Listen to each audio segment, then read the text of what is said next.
So you guys put a lot of trust into us in terms of the programming, and a lot of you say trust the process and accept the process, and I really appreciate that. I want to give some insight to where that's coming from and why we believe in the programming so much. So if you have a question about this, you can refer to the programming that you do as context-based programming, right? Context meaning this little pyramid over here that we're looking at. Now let me explain what that means a little bit here. Back in early 2000s, CrossFit came out with this pyramid that looked at like the pyramid foundation of fitness, and I really liked it, right? Overall, it was a great concept of nutrition as the foundation of fitness, moving up to kind of your aerobic capacity and cardiovascular ability, gymnastics or body weight movement, weightlifting, and then finally sport. And I thought that was a great way to view things, but wasn't getting the whole piece of the puzzle altogether.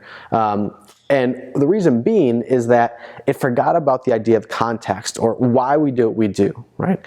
Everybody seems to exercise for periods of their life, but what's hard to do is really be sustainable with it. And what I found is that as humans, we're purpose-driven, right? We need some meaning behind what we're doing, and hence context was kind of brought to life. Now, it was divided into practice, competition, and endure days for us, but really it all comes down to just asking the question of why. Why are you doing this? Why are you developing a physical practice? Why are you improving your movement literacy? And how does this movement kind of relate to your health? If you can kind of address those questions and understand those goals for yourself, it makes it much more sustainable to get through these things. So Kenny Kane first mentioned this context-based pyramid, and I thought it was brilliant and something that we've tweaked with and changed with into our own programming here within Recharge. So the kicker is, for most of you, when you come into something like this and you first start developing exercise and fitness, most adults like to start at the top of the pyramid. They get their pyramid all whacked out of proportions. So people will start running marathons, they'll start with intramurals or kickball or softball.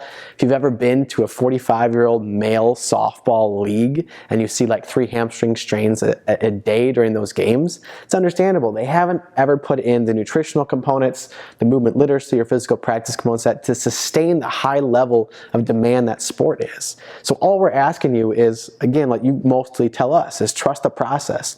Understand we're going to constantly hound you over context. Why are you doing this? What's the purpose behind it? Looking at your nutrition, a base foundation, right? Getting better at breathing, at being able to control your cardiovascular output, working on body weight positions, working on weightlifting, and then finally attacking any sports or competitions you like to do. We want to set you up with a great base foundation to allow you to tackle anything with physical activity in your life, and that's developed through very context-specific programming.